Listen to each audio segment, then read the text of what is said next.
Evlenme sayısı 2005 yılında Türkiye'de 641.241 kişi iken 2017 yılında bu sayı biraz azalarak 569.459'a düşmüş evlenme sayısı olarak. Kaba evlenme hızı diye bir göstergemiz var bizim. Kaba evlenme hızı 1000 kişi başına düşen, yani 1000 kişilik nüfus başına düşen evlenme sayısıdır. Bu orana baktığımızda 2005 yılında kaba evlenme hızı Türkiye'de 9.37 iken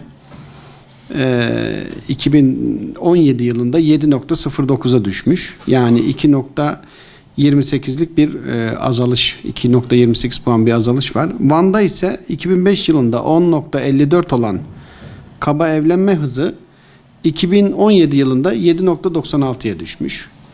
Bu oranlar bize gösteriyor ki evlenme sayıları, evlenme oranları zaman içerisinde biraz azalıyor.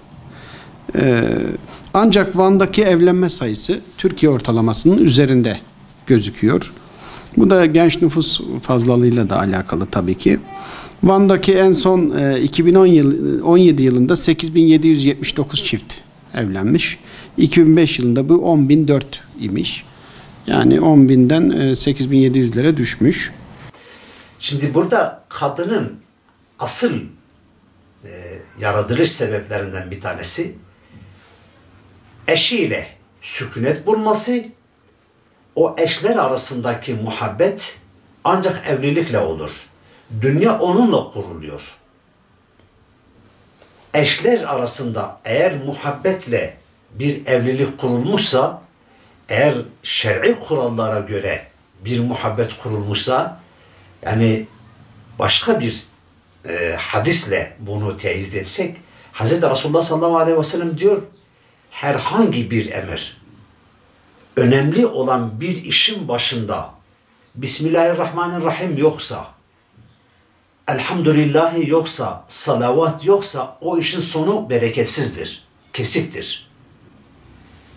Şimdi biz tarihimize baktığımızda Hz. Resulullah sallallahu aleyhi ve sellem'den tutun bu son dönemlere kadar bütün evlilikler şer'i kurallara göre yapılıyordu.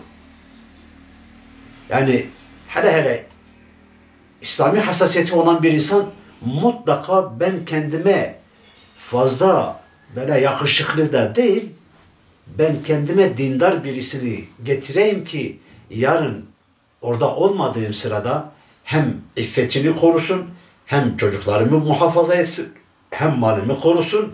Tabiri yerindeyse benim arkamda, ben orada olmadığım dönemde benim korumam olsun. O şekilde evleniyordu. Ki Hz. Resulullah sallallahu aleyhi ve sellem de diyor, siz dindar olanı seçin, eliniz kar eder. Şimdi biz Bismillah ile evleniyorduk. Elhamdülillah ile evleniyorduk. Anne, babalarımız bizleri evlendirdiklerinde oğlum harama değil, halal ile yetinin diyorlardı. Fazla maddi modellerin peşine de düşmüyorlardı. Ama bu son dönemlerde hele Doğu ve Güneydoğu'da, daha doğrusu Batı'da zaten bu kalkmıştı. Yani Batı'da Kemalizm rejiminin gelmesiyle Batı'da aile mefhumu kalktı. Tamamıyla Avrupa düşüncesi, gayri İslami olan düşünce gençlik arasında hakim oldu. Fakat Doğu'da ise Doğu son dönemlere kadar çok farklıydı. Aileler çocuklarını salavat ile, hamd ile, tekbir ile, dua ile evlendiriyorlardı. Anne babalar çocuklarına modelli şeyler değil, belki onları İslam'a teşvik ediyorlardı. Hatta nikahı kıydıklarında mutlaka o gençten soruyorlardı. Fatiha'yı biliyor musun? Ettehiyatı, Fatiha'yı okutuyorlardı. Amentu billahi okutuyorlardı. İslam'ın erkanlarını, İslam'ın şartlarını, imanın şartlarını mutlaka bunu söyletiyorlardı. Ve oradaki şahitler de bunu dinliyorlardı. Biz bu son dönemlerde maalesef Doğu bölgesini tahrip eden komünist bir zihniyet bu halkı, özellikle de genç tabakasını İslami olan nikahtan uzaklaştırmak için özellikle de gençleri evlilikten uzaklaştırmaya çalıştılar. Çünkü onlar kadına şu sözü söylettiler. Emcinin ne emanetin. Hz. Resulullah sallallahu aleyhi ve sellem diyor, kadın Allah'ın emanetidir yanınızda. Adamlar da biz kadınız, emanet değiliz sözünü kadınlara özellikle de genç kızlara öğrettiler. Yarın beni hangi plaja götürecek? Yarın beni hangi tatil yerine götürecek? Yani gençten ziyade o gencin ailesinin parasına göz dikmiştir. Zaten menfaat üzerinde olan dostluklar da, evlilikler de, ticaret de, ne olursa olsun menfaat üzerinde olan bir şey sonu berbattır, perişanlıktır. Şimdi gelelim bu asra. Bir anne, bir baba ki çocuğuna kızım küçüklükten beri ona Allah'ı tanıtmamışsa, bir baba küçüklükten beri çocuğuna Allah'ı tanıtmamışsa, ahiret gününü tanıtmamışsa, o kız yarın kiminle evleneceği ve evlendiği sırada o eşin, o kadının üzerindeki hakları nelerdir? Bunu ona öğretmemişse, genç de zaten aile hukukunu bilmiyor. Ne okumuş ki? Sadece dışarıda okumuş, matematik okumuş, fizik okumuş, kimya okumuş. Bunun aileyle ne alakası var ki? İçinde Allah'ın mayası, yani Allah'ın ilmi, seni Allah'a götüren ilim olmadığı bir ilim, elbette sonu şu anki dünya gibi olacaktır. Şu anda dünyayı tahrip eden insanlar hepsi de üniversite mezunudur. Kimisi 2, kimisi 3, kimisi 4 üniversite mezunudur. Ama onların o üniversitelerinde rahmani maya yoktur. Yani onları Allah'a götüren ilim yok. Şer'i bir ilim yoktur.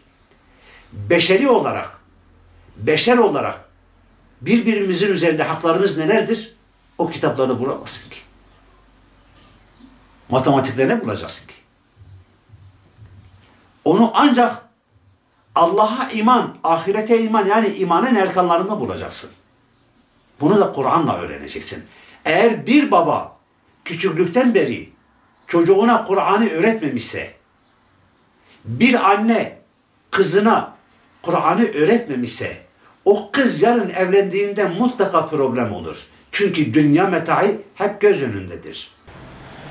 İslam çerçevesinden baktığımız zaman biz evleneceğimiz kızı Allah'ın adını ararak, Allah'ın adına emanet ederek almamız gerekirken, maalesef bu şuur, İslam'da gençlerimizde olması gereken bu şuur birçok gencimizde şu an gözükmüyor. Evet, kadın boşamak Efendimiz sallallahu teala aleyhi ve sellemin en kötü helal kadın boşamaktır hadisi şerifi erkeğe kadın boşama hakkını vermiştir, ama bu aile yuvasının bozulmaması adına ne gerekiyorsa onun mücadelesini vermemizi de istemiştir dinimiz bizden. Evlendiğimiz insanın, evlendiğimiz kadının bir kusuru, bir hatası, bir eksiği varsa ona nasihat etmemizi, ona zaman tanımasını, onu anlayışla karşılamasını dinimiz emrediyor. Belirli süreler veriyor buna.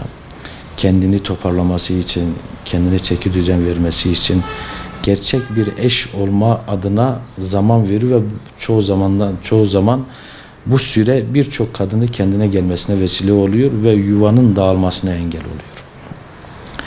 Şimdi Allahu Teala bizlere kadınları kendileriyle huzur bulmamız için bizlere eş veriyor ayet-i kerimenin tabiriyle. Kendileriyle huzur bulmamız için bizlere eşler yaratan Rabbimiz, aramızdaki sevgi, rahmet bağları var eden Rabbimiz, yuvayı, aile yuvasını çok önemsiyor. Dolayısıyla biz aile yuvasını kurarken kesinlikle İslami temeller üzerine kurmak zorundayız.